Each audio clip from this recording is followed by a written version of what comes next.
We're all getting so used to working with the technology, aren't we? We need chips in our like Stellark, you know, growing the ear on the arm.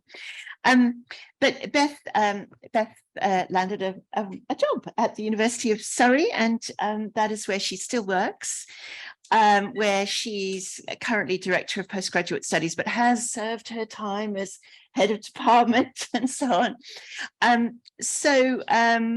Those of you who know Beth's publications will know the wonderful work that she does, which is both wonderfully sensitive literary criticism, but also really well-grounded historical work. I certainly found her book, Women's Authorship and Editorship in Victorian Culture, a really invigorating and enlightening read. She's most recently published with Joanna Hofer Robinson a very useful and wonderful edition of Sensational Dramas. And indeed, I was just putting you in a footnote of something I was writing before I came here. She's currently extending that work on sensation with a project on transmedia sensation. But alongside that is increasingly working on the Neo-Victorian, and is currently, I think Beth was telling me, organizing with a PhD student a workshop on Neo-Victorian fiction and drama to be held early in the new year. So watch out for that, I guess, on the Victoria list and through other kinds of social media and advertisement. Today, she's going to be talking about this crossover of 19th century women's lives on the contemporary stage. I was just mentioning that my mother was a repertory actress in the 1950s, not the 1850s. We all have portraits in the attic. And left the stage when she was pregnant with me. So I've been on stage since in utero, but actually played Maria Martin in the old version, the barnstorming, literally barnstorming version of Maria Martin and the Red Barn. But Beth will be talking about a very different production that we've both seen. So I give you Beth Palmer. Thank you very much, Kate, for that lovely introduction. And it's lovely to be here in Valencia. Thank you so much for inviting me. And it's been great so far to be part of such interesting conversations about a really diverse range of work. So I want to talk a little bit about the fact that we often see historical women's lives very much on the stage in contemporary theatre, and think about why that might be, what's interesting about that. And I've got kind of these two case studies I want to talk about in more detail, but I mean, just to give you a taste, these are some examples, some very recent examples. This one is a musical that toured the UK in 2022 and played at the Edinburgh Fringe. This is based on a book by Kate Pankhurst, who is a descendant of suffragette Pankhurst. And features several 19th century women, including Mary Seacole, who I'll talk about. And it's very much akin in energy to Six, the musical, if any of you have seen that, about the wives of Henry VIII. And there are also these productions, again, relatively recent. So The Sweet Science of Bruising by Joy Wilkinson, not quite a true life narrative, but is very much based in research into women's boxing in the 19th century. Then we have things like Tanika Gupta writing The Overseas Student about Gandhi in the late 19th, early 20th century. She's also written about The Empress, a drama about Queen Victoria and her friendship with Abdul Karim. And that's on the English literature curriculum for GCSE drama. Then we've got Blue Stockings by Jessica Swale, which I think somebody mentioned earlier in the conference. And of course, we've got Polly Teal here, who is part of this kind of interest that's been going on for some time now in 19th century women's lives and rewriting those lives for the stage.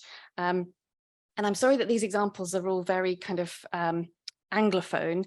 I know that people like Juliette Guzetta has been thinking about similar sorts of historical narratives on the contemporary stage in Italian drama.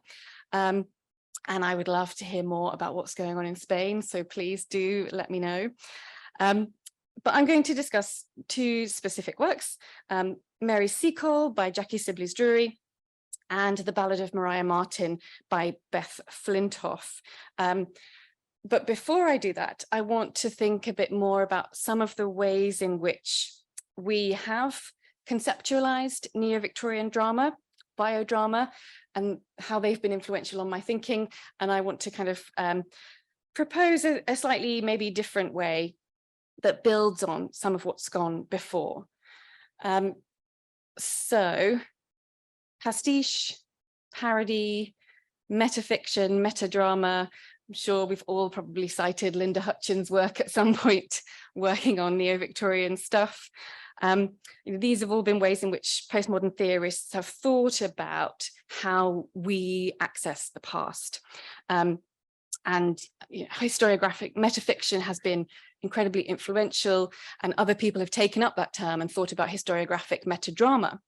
And this idea of kind of parodic return, the sort of knowing intertextuality in which the writer, the dramatist kind of playfully interacts with history, but is kind of fundamentally playing with the notion that we can't get back to that history. We are kind of trapped in our little modern moment. And I am absolutely attracted to these ideas and have used them often. But I sometimes wonder if these kind of ideas around metafictionality and historiographic metafiction sort of miss a sense of emotional connectedness with the past.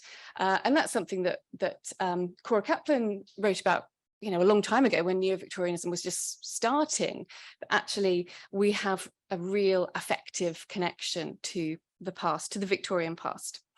And one conceptualization of the relationship between the now and then that does pay attention, I think, to the ways in which we're affected by the past is the notion of haunting.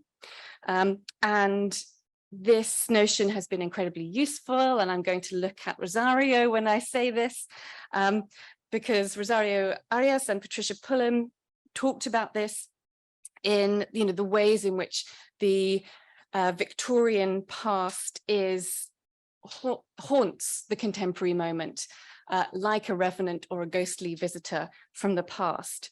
And we also might think about someone like Marvin Carlson, whose use of haunting has been very influential in terms of theatre, thinking about the theatre itself as a memory machine, as a haunted space. And both of the plays that I'll be discussing today do indeed play with tropes of ghosting, of haunting. Both plays give us a narrating character who speaks to us from beyond the grave in some way, or who transcends death in some way. And I think linked to this is a way of thinking about this relationship between the 19th century and our own moment that ties into what Polly was talking about yesterday in relation to trauma, which again has been a really fruitful way into thinking about this relationship between past and present, and how the ways in which the contemporary moment might be a site in which repressed trauma erupts or re-erupts and has to be addressed. And again, this could be an individual trauma like the one that we see in The Ballad of Maria Martin, the trauma of her murder. But it's often also linked to more kind of epistemic traumas, like the trauma, the broader trauma of gendered violence that we see in Maria Martin, or racial discrimination that comes up in Mary Seacole. And people like Saika Colbert have written about this in relation to particularly kind of Black performance, where they think about how plays about the past might provide a basis for addressing contemporary wounding. That's a quote, particularly around ongoing racism and the legacies of slavery in contemporary American society.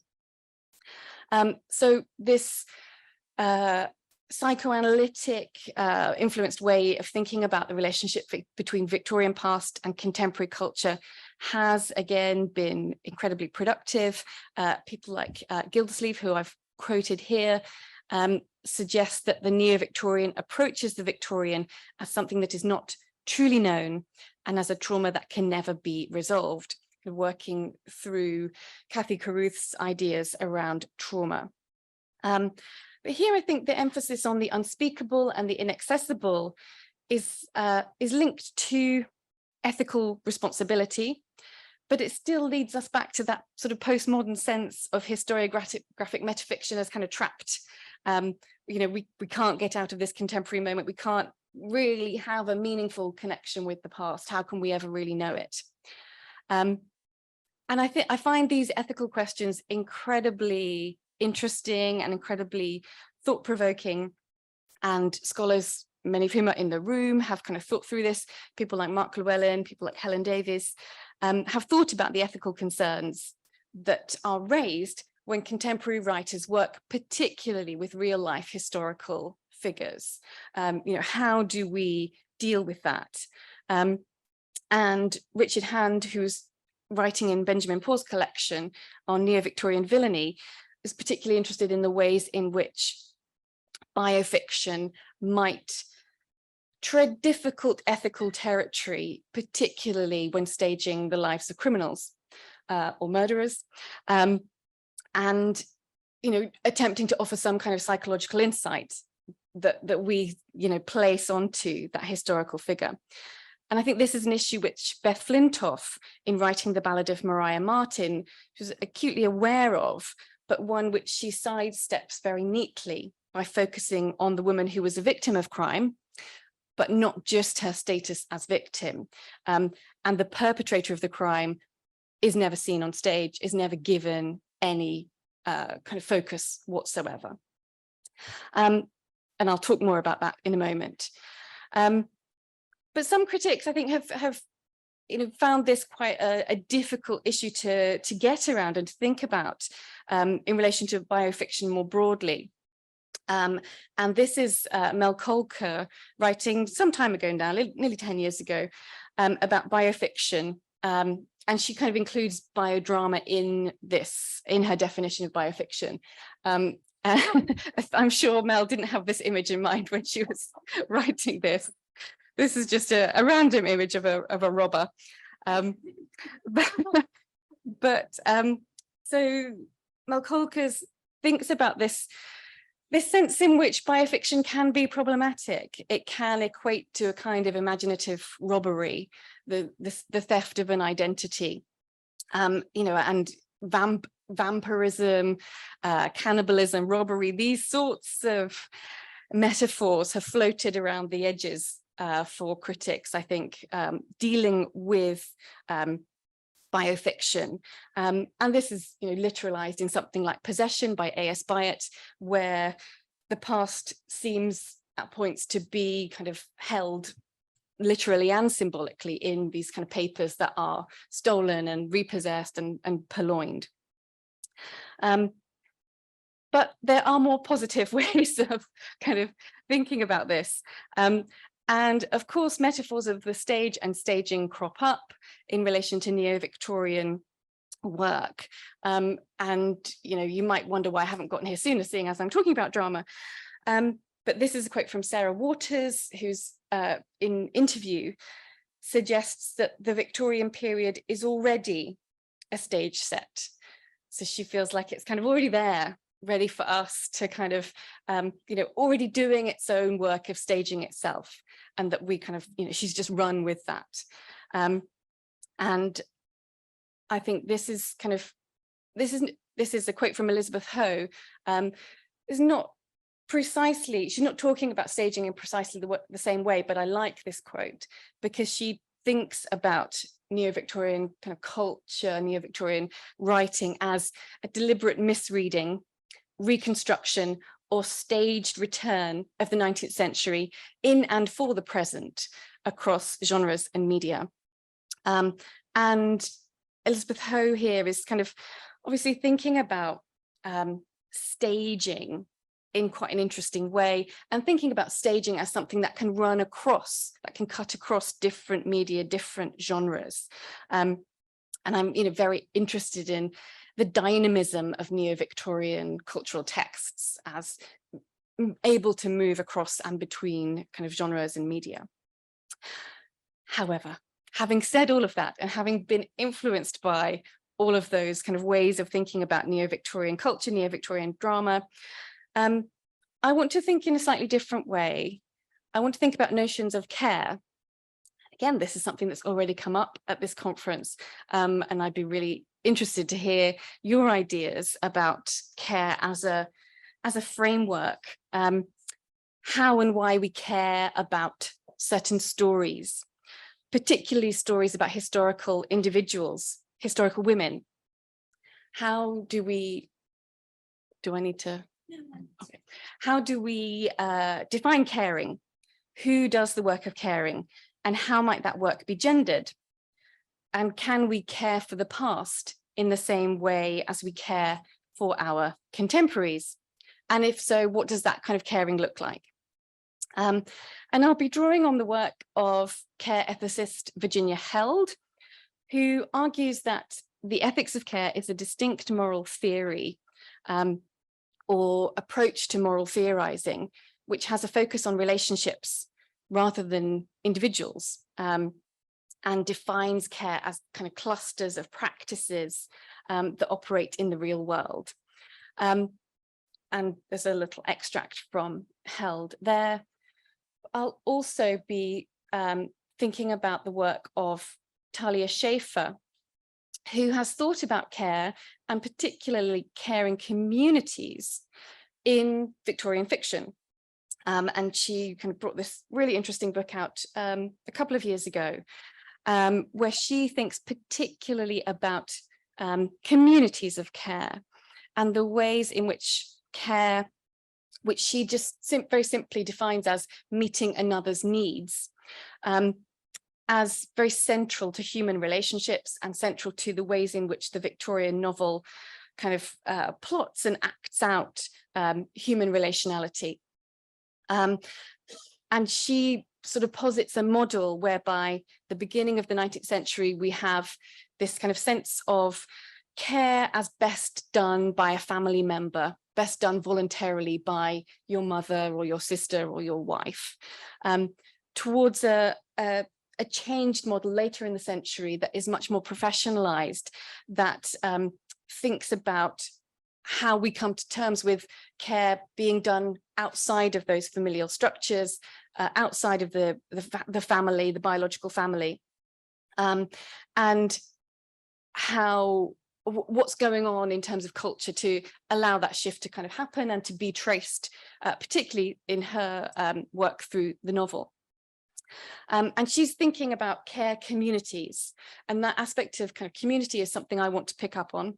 And I will do, but first I just want to tell you a little bit about these two plays, because I'm aware that many of you may not have seen them. So firstly, Mary Seacole. This is written by Jackie Sibley's Drury, who is the woman at the top there, and it's staged first in 2019 in New York, and then in 2022 at the Donmar Warehouse in London, where it was directed by Nadia Latif, who is the woman in the middle. And the play offers a radical reworking of Mary Seacole's own self-presentation in her autobiographical work, The Wonderful Adventures of Mrs. Seacole in Many Lands, which was published in 1857. And lots of you may have heard of her as a kind of counterpart to Florence Nightingale, and have heard kind of the story of Mary Seacole wanting to go to the Crimea but being turned down, and kind of going off her own back, and setting up, not in competition with Florence Nightingale, but kind of as a distinct kind of businesswoman. So in her autobiography, she gives us a little bit about her life prior to her work as a nurse. She tells us a little bit about growing up in Jamaica, working as a healer, as a hotelier, but most of the narrative is around the work in the Crimea, where she looks after injured soldiers. And Latif says that this play is about a woman who told her own selective history, and that, you know, it's not a literal telling. It relies on kind of anachronism in order to grasp the imaginative process Seacole herself would have to have gone through to imagine herself occupying the white spaces on the map. And Drury is well known as a playwright who seeks to engage an audience actively and sometimes uncomfortably, as she did with her earlier Pulitzer Prize winning Fairview, which was also directed by Latif in the UK. And the first stage direction of Mary Seacole is very confrontational. It reads, "Mary Seacole stands before us. If you don't know who she is, well, look her the fuck up." So although if you're an audience member, you don't read the stage directions, but you get the sense that you are being asked, if you haven't heard of this woman, why not? And so that issues of race, colonialism, white privilege are going to be very central to this play. And I think it's taken on even greater resonance with the pandemic, bringing care work into the spotlight, the continuing injustices felt by the Windrush generation in the UK, and of course the war in the Ukraine that has brought the Crimea back into our consciousness as a theatre of war. And I want to compare Mary Seacole to a quite different play, but also a recent play that has been staged in the UK. And this is The Ballad of Maria Martin by Beth Flintoff. And this is a play about a woman who didn't get to write her own story. Maria Martin was the victim of a brutal murder that became a cause célèbre throughout the 19th century. She was killed in a barn in a small English village where she'd gone to meet her lover, William Corder. Instead of eloping with her as he had promised, he killed her and buried her under the floor. And her body was discovered a year later after her stepmother had apparently had a sort of ghostly visitation from Maria. William Corder was brought to trial and hanged after the story was kind of pieced together, but it was very much taken up by ballad writers, by dramatists, as we know from Kate's mum. So there are many versions of this play throughout the 19th century.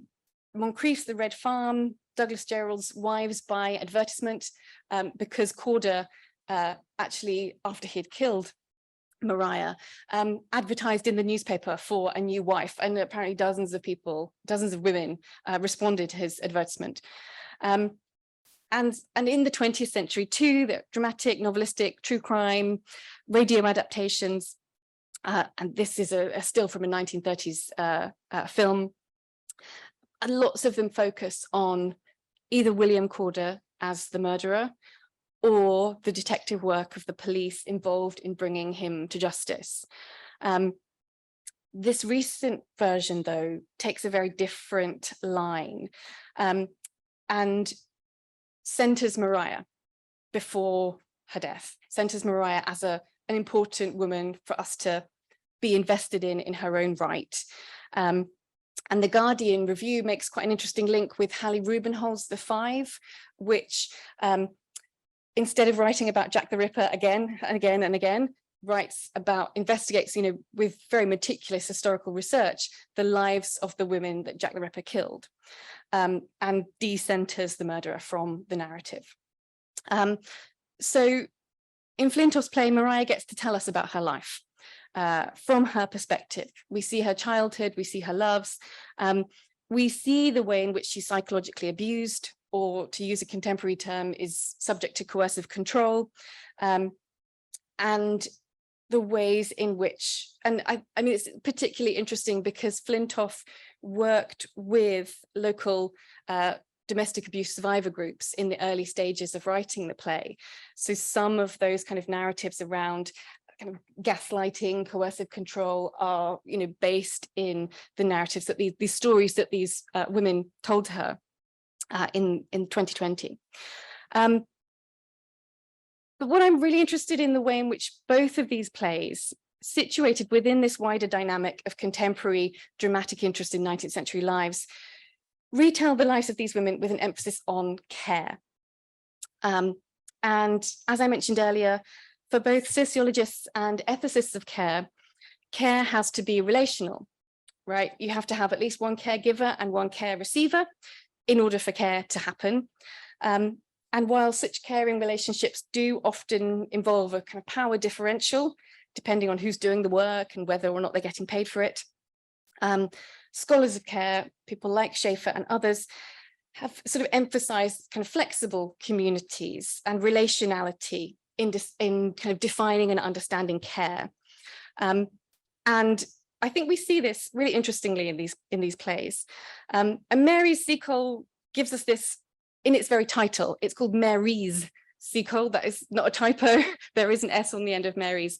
And we are given, so we get 6 actresses. Both of these plays are all female casts.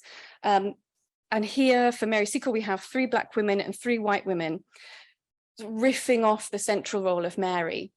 Mary is played by the woman in the top middle here, Kayla Meikle. Then we also have Mamie, Duppy Mary, May, Mary, Miriam, so all kind of versions of Mary.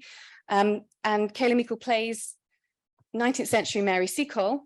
She also plays a contemporary Mary who is kind of intermittently filled with the spirit of 19th century Mary Seacole. So it's a little bit complicated.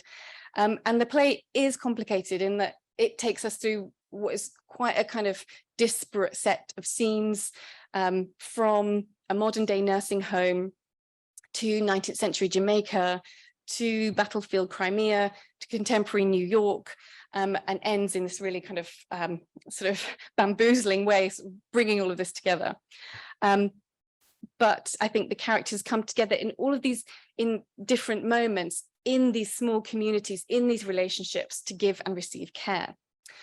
And the first scene of the play sees Mary as Mary Seacole, as the only speaking character. So she's on stage alone. But even here, I think the connection is established between the 19th century Mary Seacole and the contemporary Mary or Marys. And this is achieved through a really arresting opening scene in which Mary Seacole, alone on stage, introduces herself in language recognizably drawing on her 19th century autobiography.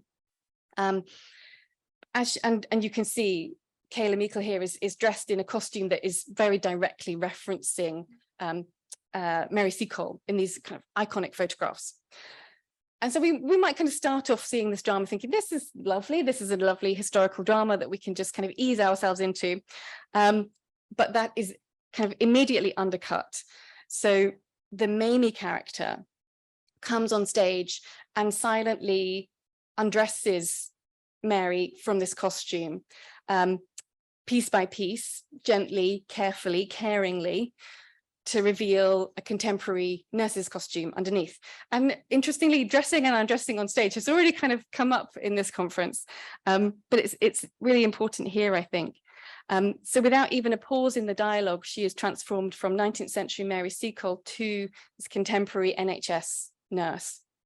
And this happens through a practice of care, through undressing someone else's body.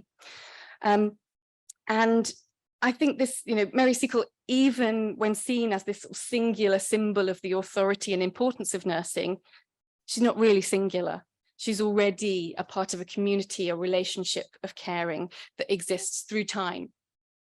And really interestingly, this scene is echoed in Flintoff's Ballad of Maria Martin in a different way.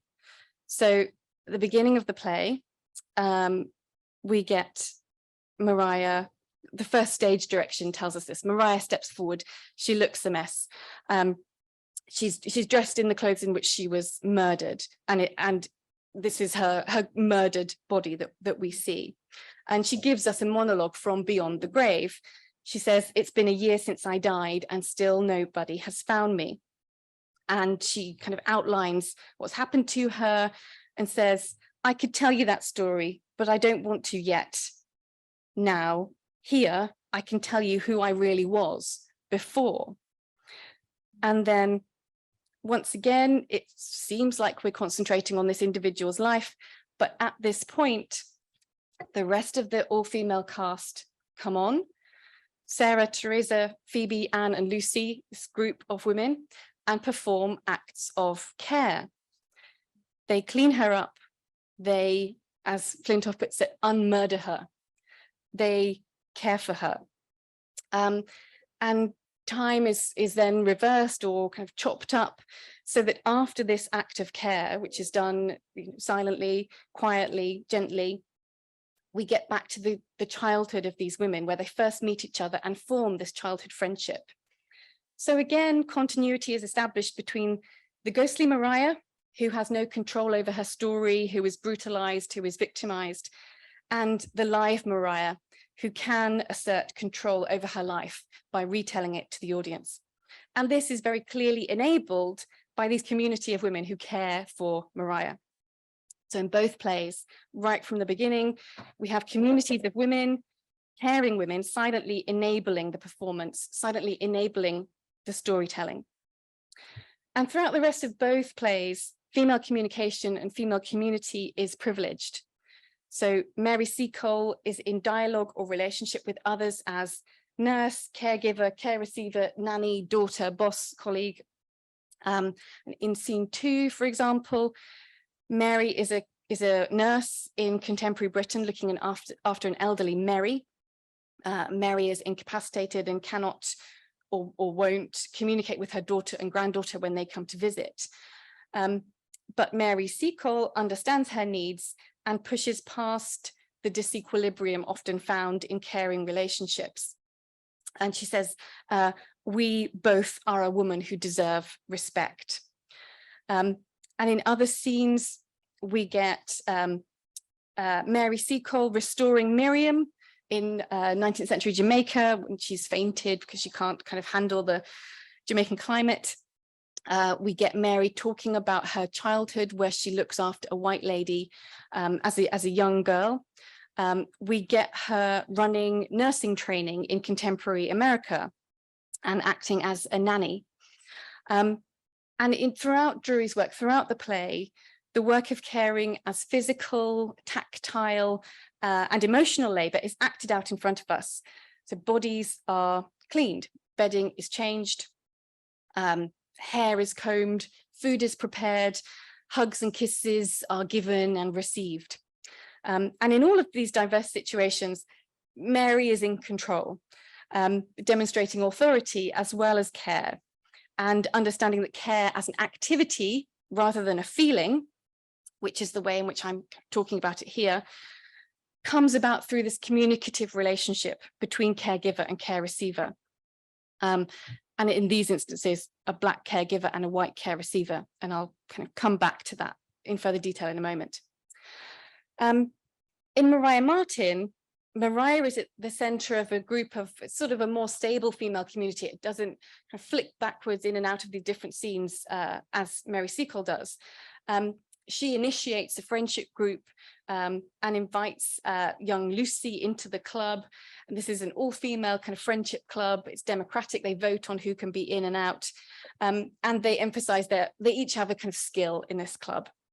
So it's a democratic space, and it is a space in which this friendship solidifies over the vicissitudes of their lives.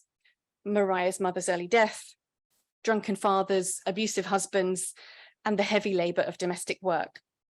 And Anne joins this group a little later on when she marries Maria's father. She's only slightly older than Maria herself, but she becomes an important friend.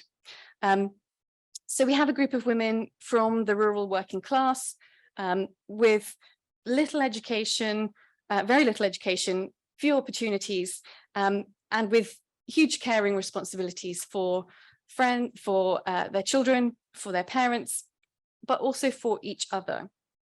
And important conversations happen whilst caring practices are being enacted on stage.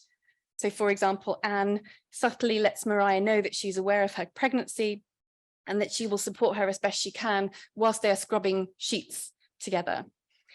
And although we don't see William Corder on stage, we understand that it's his coercive control that attempts to separate Maria from this community of female care and friendship, particularly when she's pregnant and she gets sent off to give birth alone. But two of her friends follow her and go to this strange town where she's completely alone, and wash her and change her clothes, again on stage, again acted out for us to see. And here, you know, that act of care is really a substitute for dialogue. You know, there aren't, Mariah can't find the words at that moment. We're told in the stage direction that she tries to speak to the audience but can't, and is just kind of led off stage by her friends in this act of care. And I think this speaks to a point of departure or difference perhaps from Talia Schaefer's readings of care communities in fiction, because here we're thinking about drama, and drama as a different experience, a socially negotiated experience as an audience member. And I was quoting Ben Poor there as socially negotiated. So we're partly watching each other as well as the production. We're partly kind of gauging our reactions. And we as an audience are invited into this caring community. We don't get up on stage and kind of help comb Mariah's hair, but we are part of it by witnessing it, and by witnessing the importance of communities of care in making the lives of these women bearable. Okay, how am I doing for time, Kate? Okay, I will speed on. So there's communities of care that are in operation, but this also doesn't undermine the importance of self-assertion and kind of self-confidence. And this is something that we see in Mary Seacole's autobiography. And it's something that ethicist of care, Alan Blum, talks about. And it's a very important kind of move or change from that early 19th century model where nursing, caring involved a sense of self-sacrifice, involved abnegating one's own needs to meet the needs of another. And that model is really displaced in these plays by a sense that you can meet your own needs and meet the needs of another. And actually expressing one's own needs is really important as a model. So it helps the person you're caring for tell you what they need if you understand and are clear about what you need. So this kind of sense of care as not necessarily about sacrifice. And, you know, I am aware that that is a very ideal model of care, and care often does involve, in the real world, in the practical terms, often does involve kind of putting your own needs to one side. But here I think we do get this sense that these women are trying to retain a sense of self amidst caring for others. And I think we get that really clearly through Mary Seacole. She talks about this in conversing with Mamie. This is both in contemporary moments and in the kind of historical moments in the play. And she specifically separates out caring from loving or from familial relationships. And, you know, Mamie sort of tries to argue back and says, but that's what a wife is, that's what a mother is, you know, caring for someone else, putting your own needs to one side. And Mary absolutely resists this. And she kind of insists on the fact that actually being a wife and mother can be separate from acts of care. How can a person be all of those things to one person? And Mary Seacole comes alive in the modern Mary at this point and says in kind of Creole voice that, again, this assertion of her individuality, of her irrepressibility, again, drawing on the actual text from The Wonderful Adventures, this good Scotch blood coursing through my veins. And the repeated me here is very much accompanied by the kind of physicality of the actor thumping her breast, this kind of emphasis on embodied selfhood and the importance of the self, and that there isn't a contradiction between asserting oneself and understanding and looking after the needs of another. And we see this too in Mariah Martin in different ways, I think. And I'll sort of skip over this quite briefly, but this is a scene called the Cherry Fair, where it's a really kind of emotionally high point in the play, where Maria is she's asked to dance by her lover, and she says, no, I'm going to dance on my own, and she dances on her own, and then her friends come and dance with her in this really kind of beautifully evoked moment of female friendship and female kind of embodiment and self-expression. And although the kind of dark side of that is that this is also a moment of sexual display for Maria. So she is a desiring woman and is able to articulate that desire, but she is also desired by others. And the ghostly Maria that we saw at the beginning of the play recognizes that the last days of my life will be picked over like carrion, and I'll belong to the world for comment. And she says of William Corder, in his presence, I became a shadow, trying to take up less and less space. But here, I think in this moment, she's taking up all the space of the stage. She's fully kind of embodying this moment of self-expression. And the play ends with the friends burning down the barn. And Maria kind of walks free from the kind of ruins. And they sort of make this promise that they won't be silenced again. So she's kind of symbolically, at least, freed by her friends. And there's some stills there.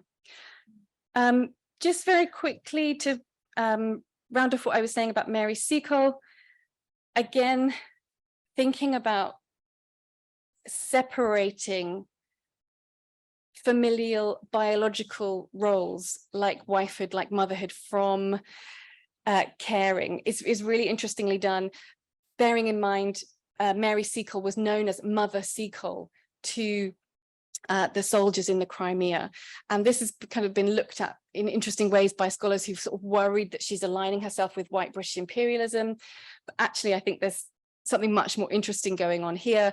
And the play really takes up the idea of mothering being separate from biological motherhood, mothering being acts of caring that can be done by someone for other people, that don't have to map onto biology, that don't have to map onto familial connections. So we get this really powerful speech towards the end of the play. They're mine, they're mine, they're mine, and they're gone. And this is the last speech Mary gets to make before the time frames collapse. And the final scene, which sort of takes place on this battleground strewn with mannequins, bits of bodies, and this very kind of strained soundtrack that's really sort of oppressive and really kind of almost painful to hear and witness. So this is the last moment in the play where she gets to say what she thinks her role is. Okay, I'll just come to a brief conclusion about what care can be for us as critics of Neo-Victorian texts, Neo-Victorian drama. And Talia Schaefer thinks about care for the text. I think we can think about care for the text too, but I don't think we have to be too careful with the text, because we also want to rip the text up and kind of re-envisage it in lots of interesting ways.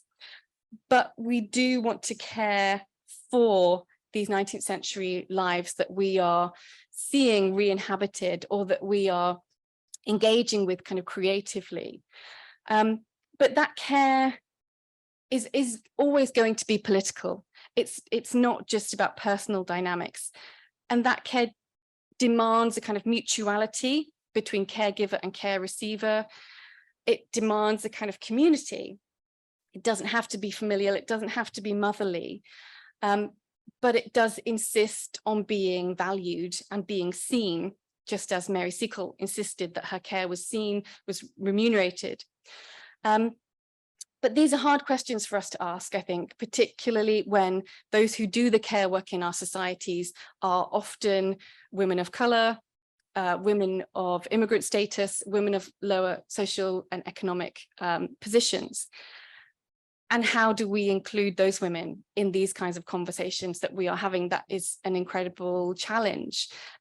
If plays like this are not going into community settings, if they are in the Donmar warehouse or settings of privilege. So I don't know the answer to to these questions, but I'm putting that out there as a kind of methodology of care for our Victorian 19th century past, that we might be interested in talking more about. And I'll stop there. Thank you. Thank you, Beth. That was lovely. And it strikes me that we heard a lot this morning about Neo-Victorian thinking about and kind of undermining various previously oppressive models of female sexuality. What you've given us is a look at some texts and performances that offer a very different model of women's empowerment, I think, that isn't about sex in the body, it's about women's communities. Mm-hmm. So thank you for that.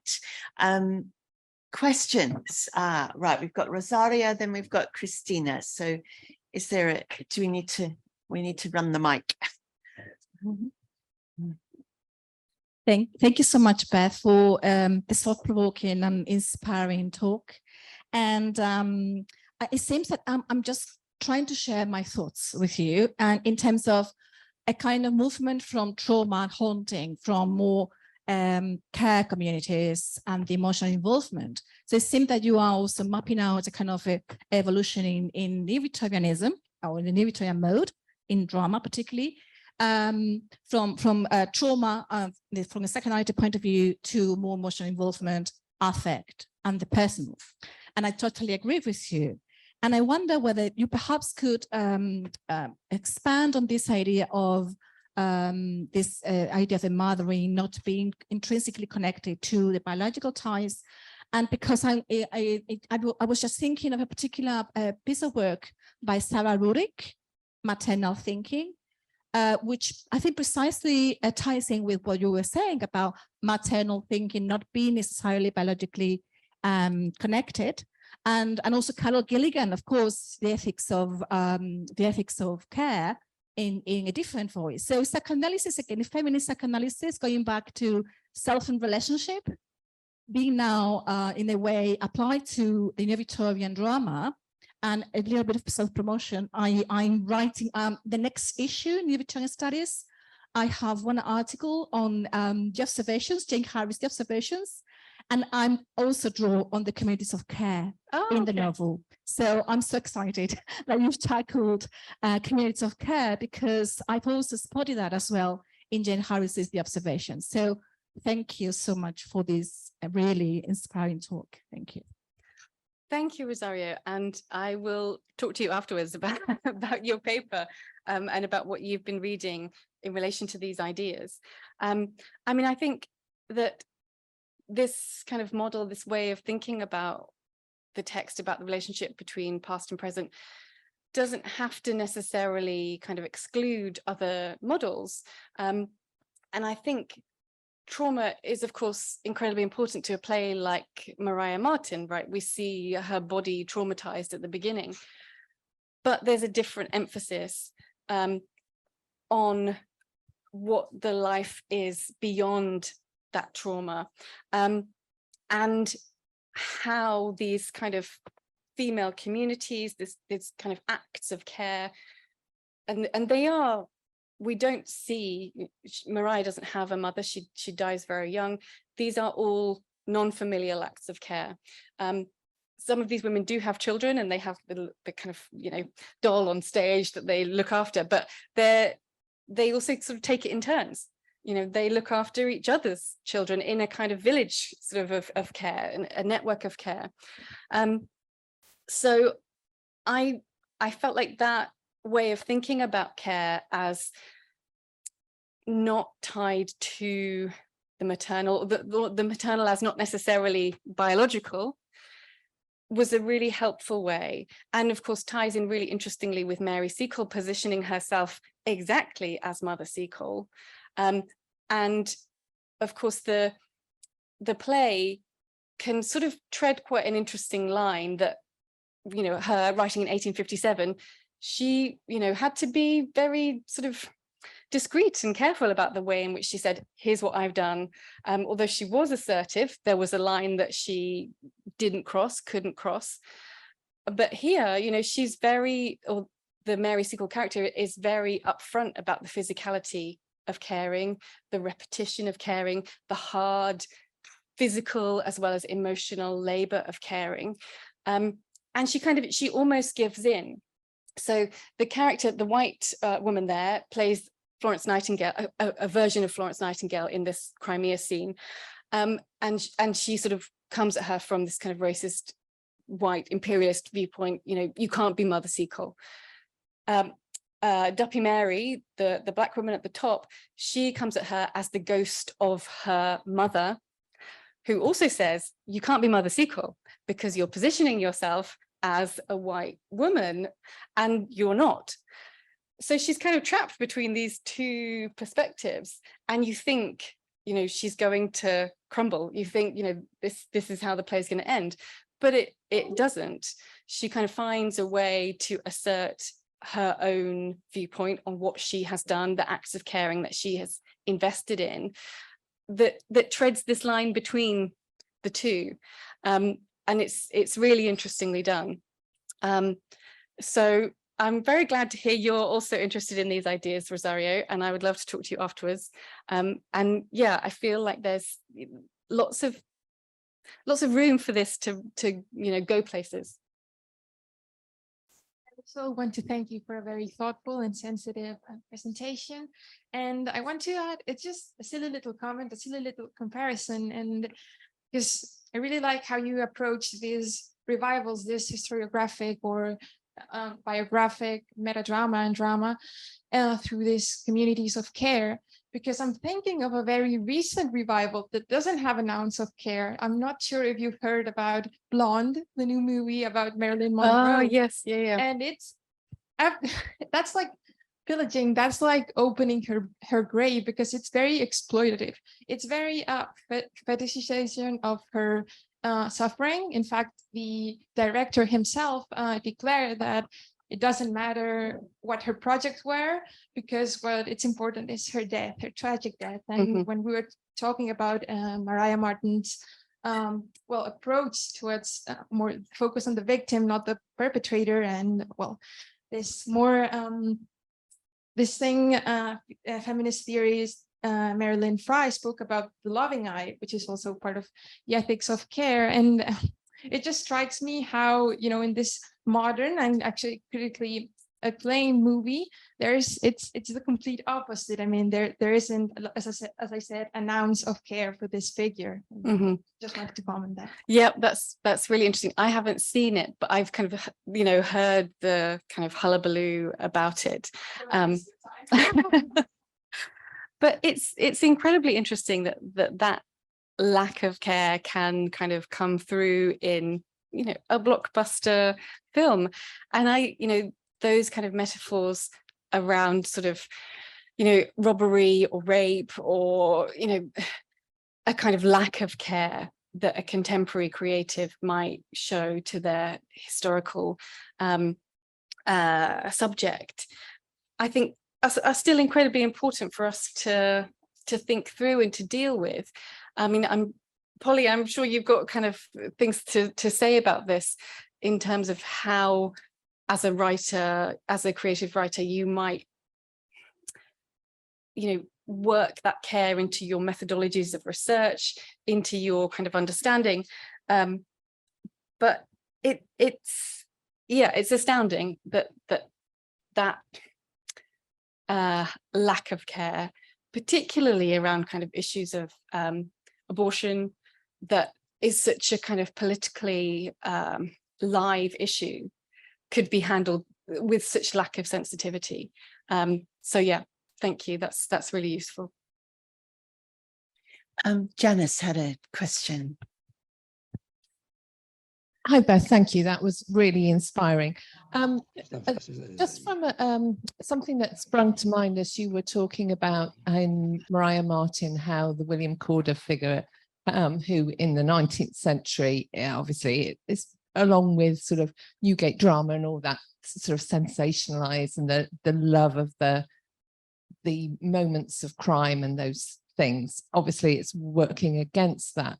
It reminded me of a Scandi TV series, The Investigation. I don't know if you saw that. It was on fairly recently, and it was about the case in Sweden about a young journalist who was lured into this weird man's submarine, and he cut off her head. It's a real story, relatively recent story.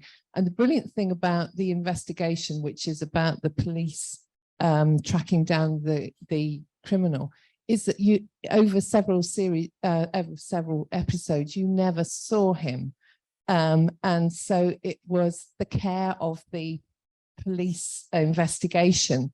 And obviously there are sensitivities, ethical issues around the fact that her family are still alive, and this is a real case. And that just made me think about sort of the two plays that you're looking at. The male is not there. So can the caregiver be male? Are there plays where we might see that same kind of thing, contemporary plays? I get that it's not going to be maternal, but does that have to mean that it's female caregiving? Thank you. No, thank you, Janice. That's a really interesting question.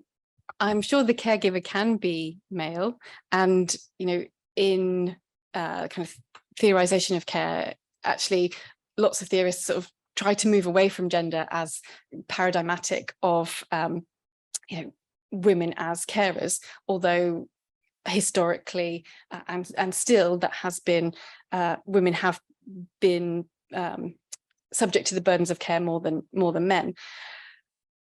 I'm trying to think of any male carers. I mean, I know people like Holly Fenneau have written about sort of male care, male kind of touch in interesting ways in relation to fiction, 19th century fiction.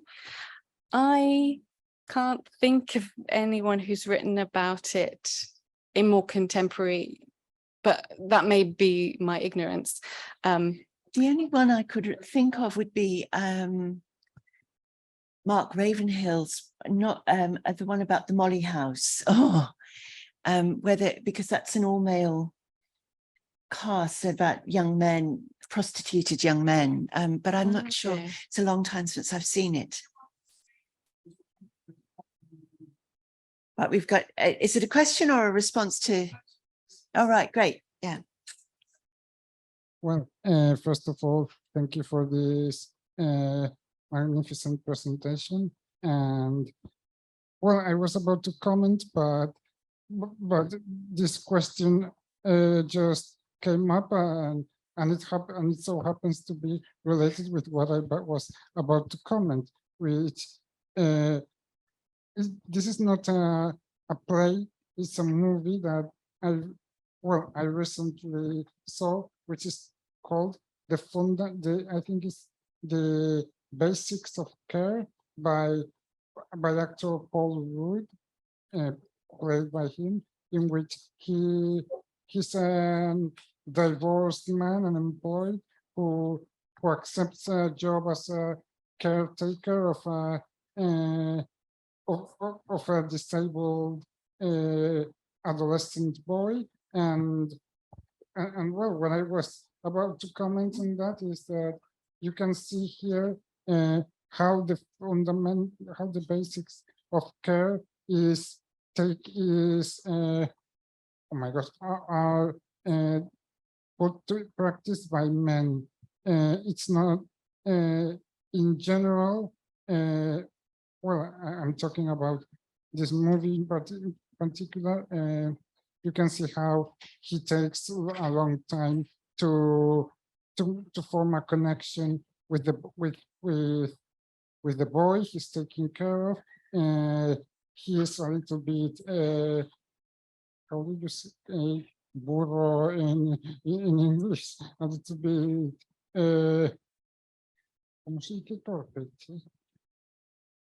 I've just Googled it. A little bit clumsy when it comes to doing the proper things, and that's because I think that responds to the fact that men are very rarely seen as caretakers, and it's not ingrained in our behavior. It's not taught to us as it should be, and yes, whenever we are forced to undertake these tasks, we take a lot longer to develop them as efficiently as many women can achieve. And I thought about this movie during this presentation, because it puts into perspective how much of a lack of caretaking do we. Sorry, it's a little bit late in the afternoon and my words are not coming properly. But what I'm saying is that we are taught to be the providers, the workers, but caretakers is not in the menu for us. So that's the thing. And well, I think that's all I have to say. Sorry. Thank you. I will definitely look that up. It's in English, it's the fundamentals of caring. Okay. Yeah, basics of care, same thing. Yes. But yeah, I mean, you know, we have a care crisis. We don't have enough nurses or care workers. And, you know, I wonder if some of that crisis is around the fact that nursing, caring is often gendered as female, and it's not necessarily seen as a role that's available to men. But thank you. We don't have many Marys. I forgot the last name. Seacole. Mary Seacole. We don't have. We have a severe lack of male Mary Seacole. Yep, absolutely. Do we have time for? I think there's Lynn. I can give you the full reference later in the coffee, but it's Untouchable. It's a French movie about a man who's paraplegic, and there is a male Black caregiver. Okay, thank you very much. Do we have just to? I just wondered, Polly. I don't want to put you on the spot, but your name was invoked. I wondered if you had anything to say in response to this. But don't feel you have to. But I mean, just to say, I was thinking about how often in you know, you might say that we're drawn to trauma, or perhaps male storytellers are drawn to trauma as a source of kind of, you know, violence, as a source of kind of excitement, and this is talking about, and so often we don't see the real impact of any trauma, do we, on film? We see the moment when the blood explodes and the, you know, it's kind of a sort of high that comes from it. This is talking about, you know, something very, very different, isn't it? I'm just struck by the idea of seeing care as something that is kind of potent, because it's so often sort of in some way seen as demeaning or, you know, devalued, but this is a very different take on it, isn't it? Yeah. Yeah, just really enjoyed that, Beth, and yeah, I'm sure I'll go away and think about it. Thank you very much. thank you. Sorry to put you on the spot. I think we're at our time. Lara, did you needed to?